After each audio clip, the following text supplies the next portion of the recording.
Good morning, everyone. Today we're doing Unit 6, Lesson 1, an Introduction to Vectors. So in this unit, we're going to look at a new kind of measurement we call a vector, and we're going to talk about what's unique to a vector. Why is that a different type of quantity? So first, let's talk about what is a scalar. So a scalar is a quantity that describes the magnitude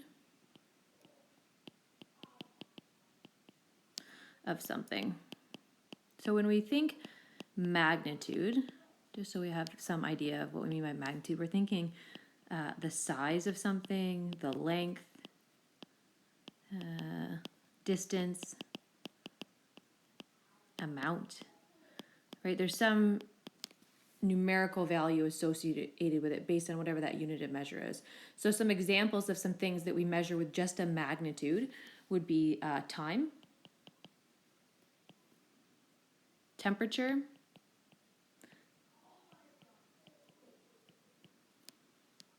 volume. So think about for time, we could say that it's 2 o'clock or that it's 2:30, right? That has a quantity that's just a number. It doesn't tell us anything more than the quantity involved. Temperature, how hot, how cold? Is it a positive 30 out? Is it a minus 10 degrees Celsius out? Okay. And then volume is always in cubed units. So again, it's just giving us a quantity for that cubed unit. So 10 meters cubed would represent volume, but again, it's just that quantity. Okay, the way a vector is different from a scalar is a vector is a quantity that has both magnitude, so some size or amount associated with it, and direction. So not only is it telling us the amount, the length, the distance of something, but it's also tells us in what direction is that moving. So examples of this would include the velocity of a moving vehicle.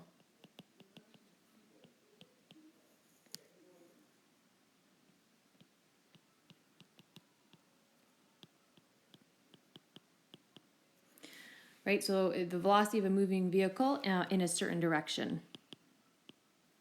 So we might say that the car is traveling 100 kilometers per hour east, right? We have that magnitude that's 100 kilometers per hour, but we also have a direction in which it's moving. So in a certain direction.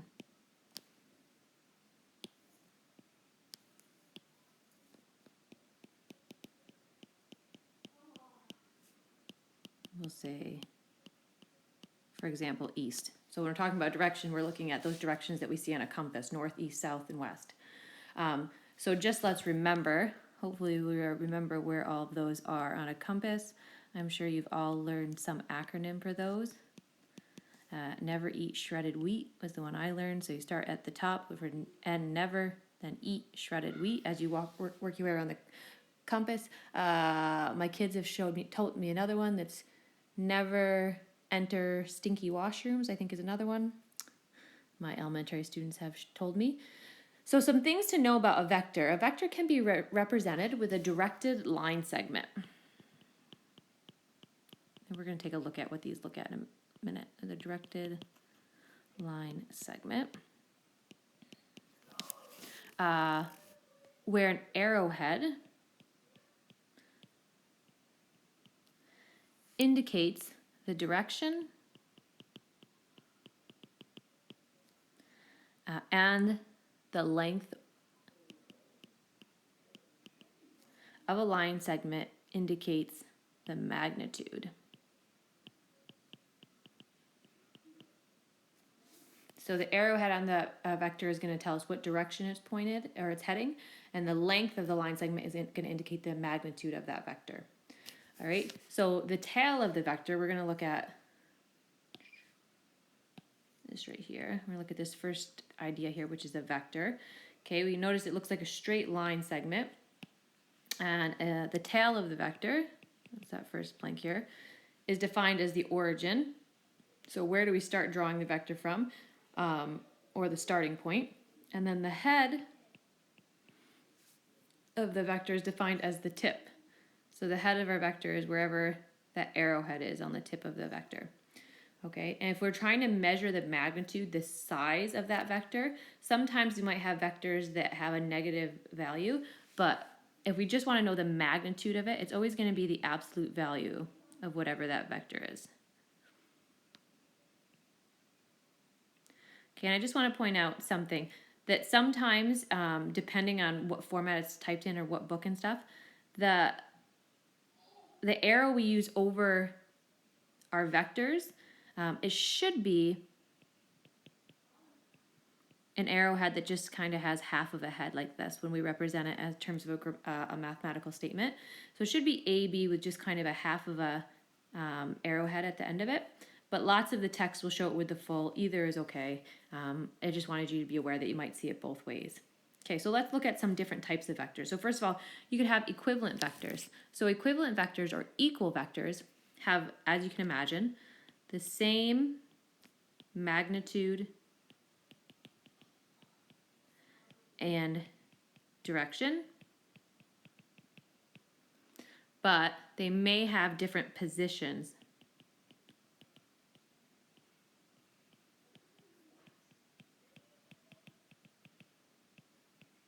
So basically what that means is that it's like parallel lines. Okay, if we look at these examples over here, I just want to come back to, because this is what's important about vectors, is that vectors always have a magnitude and a direction. So when we're describing them, we're always trying to identify, okay, what's the magnitude, what's the direction of that vector? So if we look at equivalent vectors, actually do this in a different color. Okay, here's some equivalent vectors. We can see from the drawing, we're going to assume it's drawn to scale, that we have vectors that are the same in size and in the same in direction. They're just located in a different position. One's slightly higher than the other, but they're parallel because the direction is the same. In order for the direction to be identical, that means they'd have to run parallel wherever they are along a plane. All right. You could also have opposite vectors. So opposite vectors still have the same magnitude.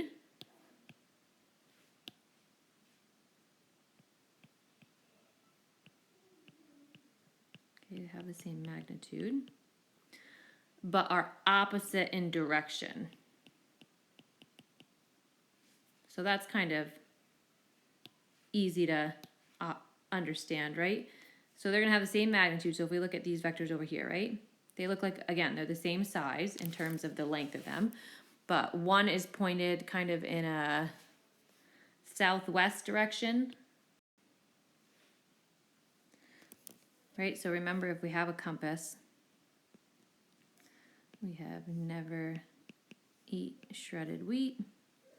So you can see that this vector here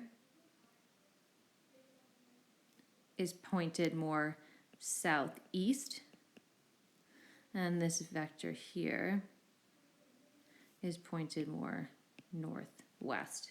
So you can see that in terms of the vertical, one is north, one is south, and in terms of your horizontal, one is west and one is east. So they're completely opposite in their direction. Okay, so the direction of the vector can be expressed in different angle types. There's two different, what we're going to call bearings that we use, and a bearing is just another word for an angle.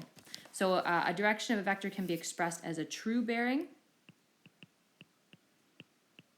and this is either called a true bearing or just bearing. You'll see it both ways, but they mean the same thing. Or a quadrant bearing.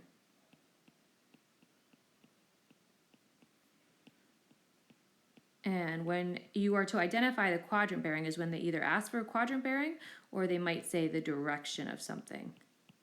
If they're asking you the direction, they're wanting that north, east, south, west kind of connotation to go with it. So let's look at how do we identify a true bearing or a quadrant bearing. So first one, a bearing is an angle measured clockwise, so clockwise from the north, and is expressed as a 3-digit number.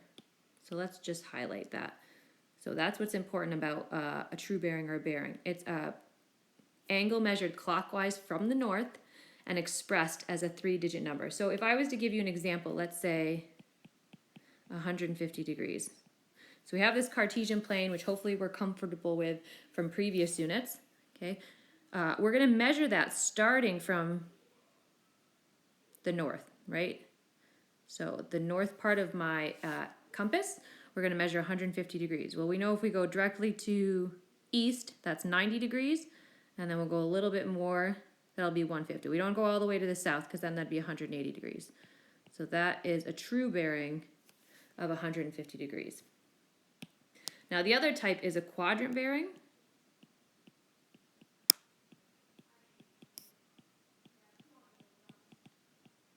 Okay, and this is an angle between 0 and 90 degrees. So let's highlight this. So an angle between 0 and 90 degrees and measured east or west of the north-south line. So again, depending where it falls, we're always comparing it to the north or south line in an east or west direction. So I'll show you what I mean. So in this case, this vector that we have here, all right, so it's closer to our south line. So we're going to compare it to our south line here, right? It's not in any quadrant where our north line is. It's closer to my south line. And from my south line, it's moving towards my east line. So we would compare this as a southeast line because we're always starting with the south or north and then comparing it in terms of our east or west direction. So we have to identify what angle is made here. Well, we know that my true bearing was 150 degrees.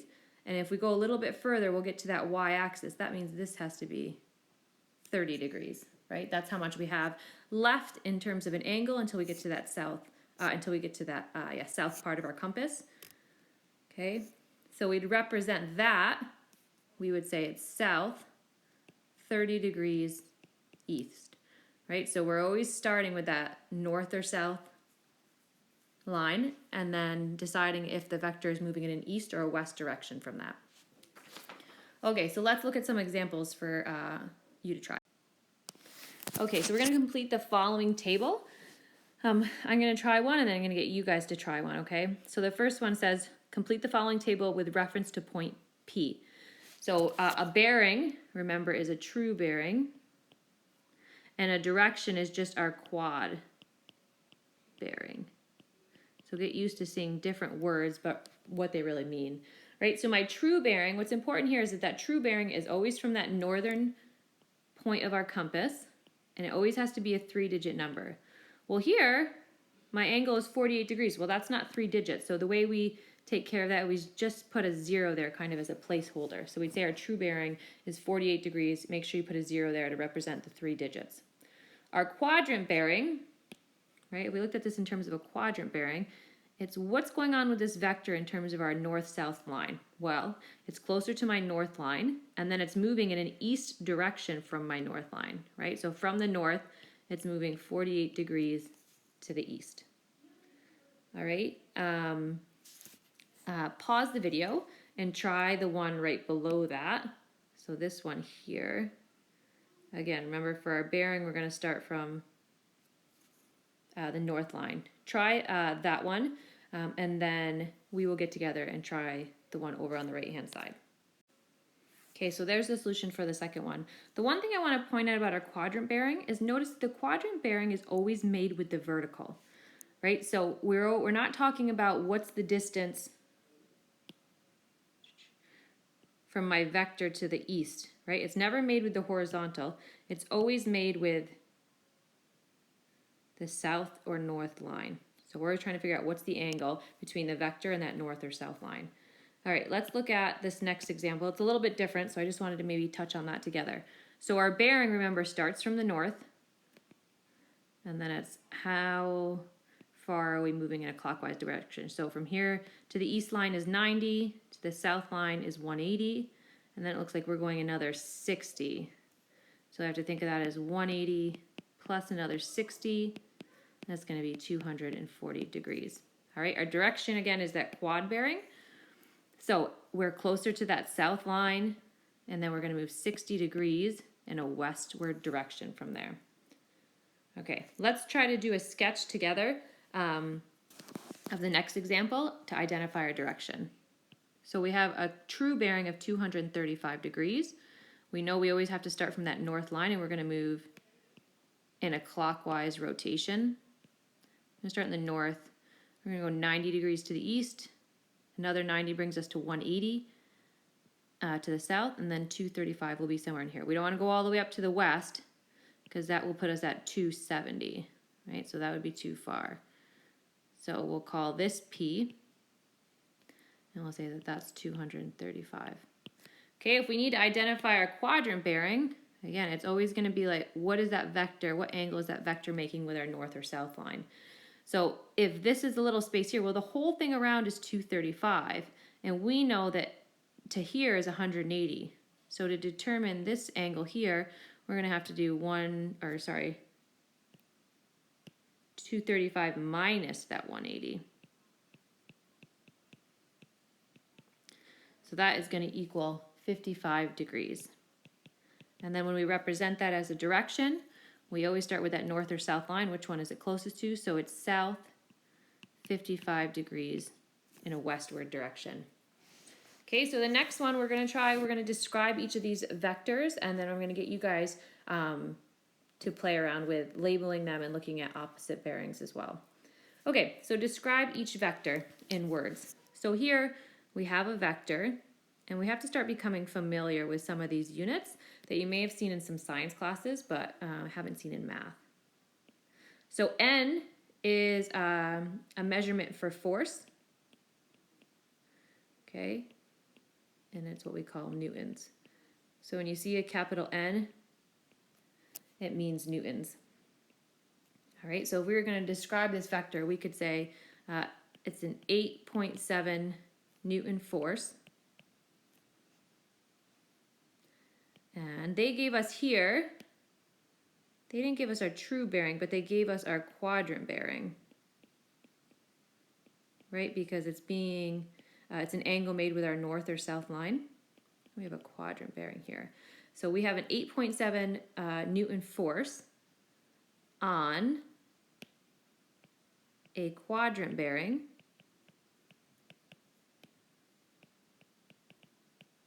of south 25 degrees west.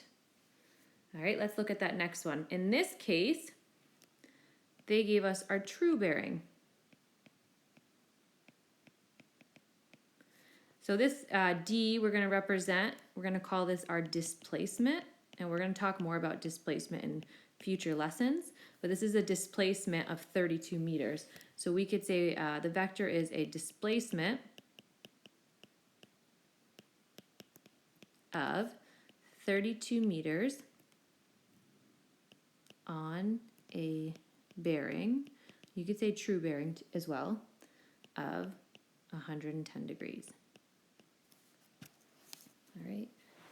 Okay, last one. Let's draw a vector on a quadrant bearing of north 35 degrees west, and then we're going to go through and state its opposite bearing as well as expressing that opposite bearing as a true bearing. So pause the video and see if you can just start by drawing that vector that was provided for you. Okay, so there's the bearing. It's 250 kilometers per hour on a quadrant bearing of north 35 degrees west. So remember, when it's on a quadrant bearing, we're always comparing it to that north or south line, and it's moving in a west direction, 35 degrees. So if our quadrant bearing is north 35 west, our opposite bearing is going to be the opposite in every direction. So the opposite of north is south, the opposite of west is east. So it's going to be south 35 degrees east. So if we were to draw that something like this. Put our 35 degrees here.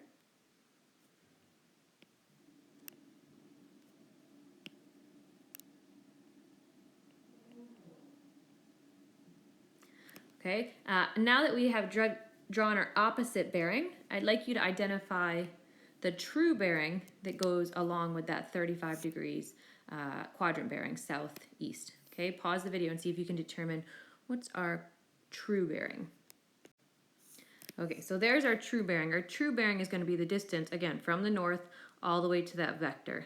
So our true bearing to that vector would be represented by taking 180 and minusing the 35 that is representative of our quadrant bearing. So our true bearing is going to be 145 degrees. That's it for your notes for today.